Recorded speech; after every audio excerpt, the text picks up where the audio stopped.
ये है world heritage कालका शिमला रेल लाइन। ये अंबाला मंडल के अंतर्गत आती है। कालका शिमला रेल लाइन को विश्व धरोहर का दर्जा 7 जुलाई 2008 को दिया गया था। यहाँ आप देख सकते हैं कि किस तरीके से हरी झंडी दिखाई जा रही है और सिग्नल भी है, क्योंकि ये लाइन हम कह सकते हैं नैरो गेज की है। तो यहाँ पर तीव्र मोड़ है। यहाँ आप देख सकते हैं कि किस तरीके से एक तेज मोड़ है, और यहाँ पर जो पूरी की पूरी सिग्नलिंग है वो आज भी मैनुअल है, एक तरीके से ऑटोमेटिक सिग्नलिंग नहीं है। और सामने आप देख सकते हैं कि किस तरीके से एक इंजन तैयार खड़ा है, क्योंकि सिंगल लाइन है।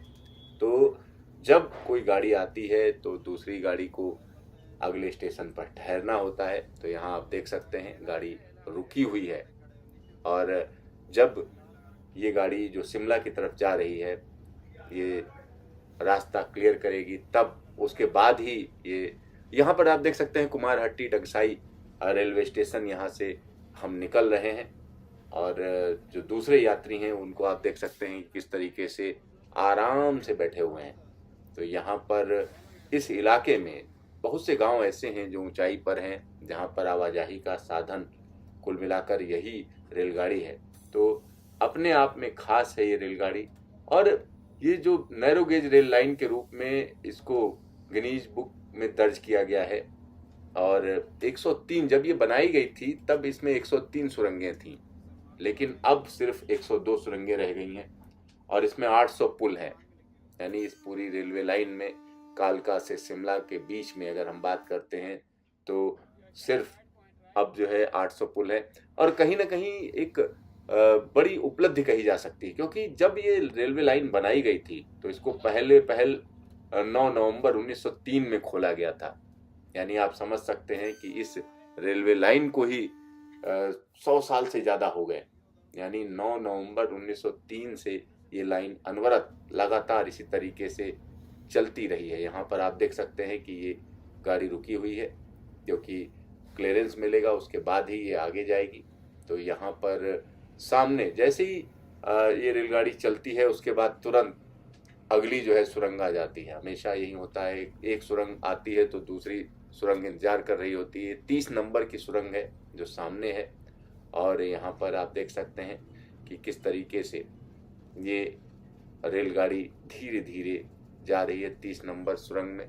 और इसकी जो लंबाई है उसके बारे में भी दिया हुआ है। यहाँ पर 177 मीटर लंबी ये सुरंग है। तो 177 मीटर लंबी इस सुरंग के अंदर हैं हम। यहाँ आप देख सकते हैं किस तरीके से सुरंग में जगह जगह पानी टपक रहा है। यानी 100 साल से ज़्यादा पुरानी ये सुरंग हो चुकी है, और फिर भी ये काम कर रही है, क्योंकि इसको अभी भी सेफ ही कहा जा रहा है, क्योंकि पूरी तरीके से सुरक्षित है। ये भारत की जो पर्वतीय रेल है उसकी सूची में इसको ये शामिल है। और अगर हम कहें तो भारत में शिमला के लिए, शिमला चूंकि अंग्रेजों के वक्त में भारत की राजधानी हुआ करती थी, ग्रीष्मकालीन राजधानी होती थी, तो इसको नवंबर 1847 में एक रेल मार्ग बनाने का विचार किया गया था। आप समझ लीजिए कि कब से इसको सोचा गया। और इस रेलवे लाइन का सर्वे कई बार कराया गया, और सर्वे कराने में जो एक स्थानीय संत, उनका भी हम कह सकते हैं सहारा लिया गया। बाबा भलकू का सहारा लिया गया।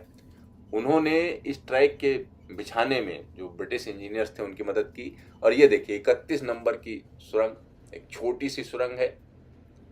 सुरंग दर सुरंग जो है हम चलते चले जा रहे हैं, यहाँ आप देख सकते हैं। और ये जो रूट है, ये रेल रूट अपने आप में अलग है, बिल्कुल अलग है। क्योंकि अलग इसलिए है क्योंकि अगर हम पूरे रेल रूट की बात करें तो 95.68 किलोमीटर लंबा रूट है, यानी कालका से लेकर शिमला तक। और इसको हम कह सकते हैं कि जो पहल खोला गया था 9 नवंबर 1903 में, और इसके बाद एक एक्सटेंशन भी हुआ शिमला से शिमला एक्सटेंशन तक। इसका एक्सटेंशन किया गया, जो एक्सटेंशन किया गया 27 जून 1909 को। और एक और ख़ास बात है कि इस रेल लाइन की एक खासियत है। ये खासियत ये है कि पूरा का पूरा जो निर्माण किया गया, तो इसमें गर्डर पुल है ही नहीं, बिल्कुल गर्डर पुल नहीं है। और यहाँ पर हम कह सकते हैं जो पहाड़ियाँ हैं उन पर आर्क गलियारे बनाए गए हैं, यानी आर्क पुल है।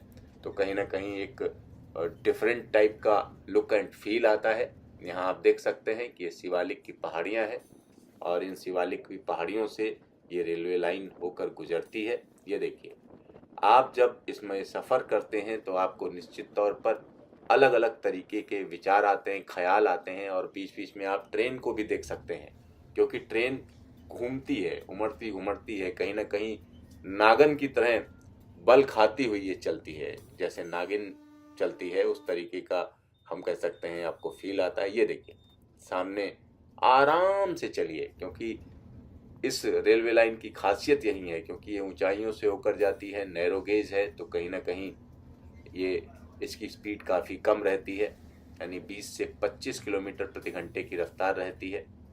तो कई बार ऐसा होता है किसी की रेलगाड़ी छूट गई तो आगे जाके मोड़ पर उतर के वो उसको पकड़ लेता है, तो इस तरीके की चीज़ें भी होती हैं। तो कहीं ना कहीं लोगों की जो ज़िंदगी है उसका एक अहम हिस्सा ये बन चुकी है। और अगर हम इसके इतिहास के बारे में बात करें तो जो इसका जब इसको बनाया जा रहा था तो हम कह सकते हैं कि दो पुलों की हम जिक्र करेंगे, 226 नंबर पुल और 541 नंबर पुल। उनको जो है काफ़ी बेहतरीन बताया जाता है क्योंकि भव्य पुल है। जब ये शुरू में रेलवे लाइन बनी थी तो 103 सुरंगें थी, बाद में 102 सुरंगें रह गईं, क्योंकि सुरंग नंबर 46 वो अब नहीं है, अब वो एक तरीके से ख़त्म हो चुकी है। और एक जो सुरंग है जो जिसको मैं इसमें दिखाऊंगा आपको, और वो सबसे लंबी सुरंग है। अगर उसकी लंबाई की बात करें तो 3752 फीट लंबी सुरंग है, यानी इस रेलवे लाइन पर, जिसको बड़ोग सुरंग कहते हैं। और एक और ख़ास बात है, ये देखिए इस तरीके के पुल इसमें पड़ते हैं, ये आर्क ब्रिजेस कहे जाते हैं, ये खास तरीके के होते हैं, इनकी मजबूती अपने आप में खास है। ये देखिए ट्रेन का विहंगम दृश्य, जबरदस्त नज़ारा, और चारों तरफ हरियाली ही हरियाली।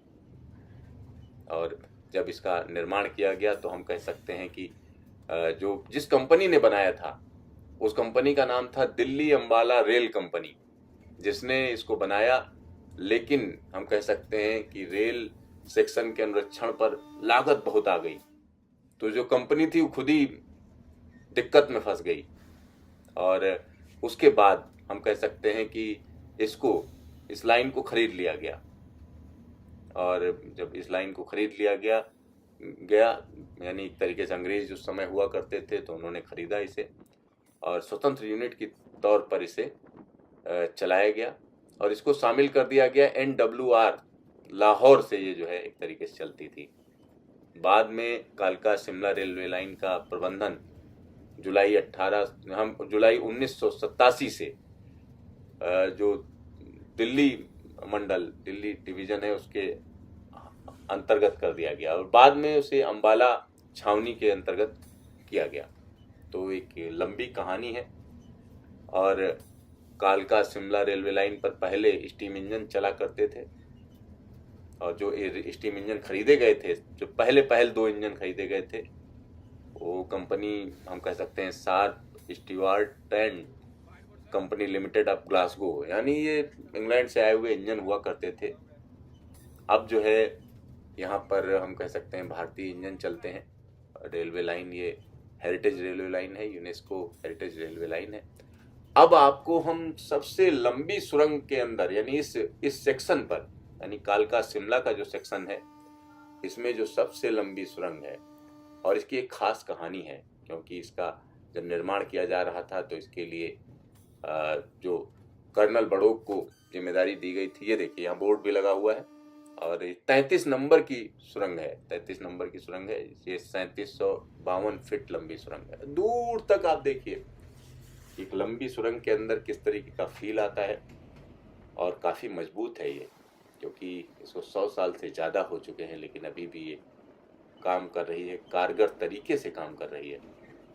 तो इसके अंदर जाने और इसके बाहर आने का एक खास एहसास है कि सुरंग के अंदर और सुरंग के बाहर। ये देखिए जब सुरंग के अंदर आप होते हैं तो आप किस तरीके का फील करते हैं, ये जानने के लिए आपको इस रेलवे लाइन पर चलना होगा, इन गाड़ियों पर सफर करना होगा। अब देखिए सुरंग की फीलिंग, वाह, किस तरीके से अंधेरा भी है, उजाला भी है, और एक अलग तरीके का एहसास कि पहाड़ के अंदर हम घुसे हुए हैं और ट्रेन के अंदर चल रहे हैं, और खास तौर पर इंजन में बैठे हुए हैं, इंजन में बैठकर सफर कर रहे हैं। तो आपको पता चलता है कि किस तरीके की कठिनाइयाँ होती हैं, किस तरीके की दिक्कतें होती हैं जब रेलगाड़ी चलाई जाती है। तो यहाँ पर कर्नल बडोग का नाम इस सुरंग से जुड़ा हुआ है, क्योंकि कर्नल बडोग ने जब ये बनाई थी तब ये हम कह सकते हैं दोनों तरफ से इसकी खुदाई शुरू हुई, लेकिन दोनों हिस्से आपस में मिले नहीं, ऊपर नीचे हो गए, जिसकी वजह से कर्नल बडोग पर अंग्रेजी सरकार ने 1 रुपए का जुर्माना लगा दिया। लेकिन उन्हें ये बहुत अपमानजनक लगा, उनको लगा, वो बड़े काफ़ी खुददार आदमी थे, उनको बड़ा अपमानजनक लगा 1 रुपए का जुर्माना। और उसके बाद उनके अंदर इतना ज़्यादा हम कह सकते हैं क्षोभ आ गया, गुस्सा आ गया, कि उन्होंने इस सुरंग के ऊपर एक जगह पड़ती है जहाँ पर उन्होंने आत्महत्या कर ली। उसके बाद कुछ दिन काम रुका रहा, फिर अंग्रेजों ने तलाशा कि किस तरीके से इस काम को दोबारा शुरू किया जाए।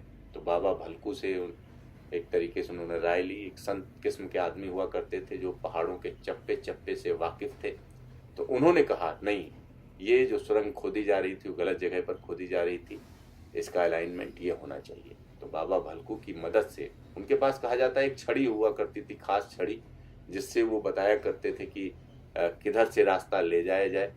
और वो इसी तरीके से उन्होंने इस पूरी रेलवे लाइन को पूरा करने में काफ़ी मदद की। तो बाबा भलकू के नाम से एक रेलवे संग्रहालय भी है शिमला में, और बाबा भलकू का नाम हम कह सकते हैं कि स्वर्णाक्षरों में लिखा गया।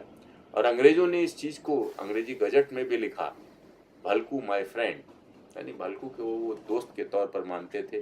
तो ये जो 95 किलोमीटर, तकरीबन 95 किलोमीटर लंबी कालका शिमला रेलवे लाइन में है, उसमें हम कह सकते हैं कि एक भारतीय, एक हिमाचली बाबा भलकू का बेहतरीन योगदान है। अब हम सुरंग के बाहर आ रहे हैं, ये देखिए एक अलग तरीके का नज़ारा पैदा हो रहा है, और यहाँ से हम अब बाहर की तरफ निकलने जा रहे हैं। सुरंग से बाहर निकलने का एक अलग तरीके का फील होता है। ये देखिए, वाह, अंधेरों से आज़ादी, कहीं ना कहीं अंधेरों से आज़ादी मिली है। और हम पहाड़ को पार करके बड़ोग रेलवे स्टेशन पहुंच चुके हैं। बड़ोग रेलवे स्टेशन अपने आप में ज़बरदस्त जगह है, और ये एक तरीके से हिस्टोरिकल भी है, ऐतिहासिक भी है। तो यहाँ आप जब आएंगे तो यहाँ पर रुकने का भी इंतज़ाम है। तो यहाँ एक रेलवे का गेस्ट हाउस है जहाँ आप रुक सकते हैं। ये देखिए किस तरीके से इसको सजाया गया है। तो ये पूरी की पूरी रेलगाड़ी आप देख सकते हैं। इस पूरे सेक्शन की सबसे बड़ी खूबी यही है, जगह जगह बल खाते हुए मोड़ हैं। तो यहाँ पर हम कह सकते हैं कालका शिमला रेलवे लाइन अपने आप में अनूठी है, अपने आप में बेजोड़ है। निश्चित तौर पर ये वर्ल्ड हेरिटेज है, जिसको हमें संभाल कर रखना होगा।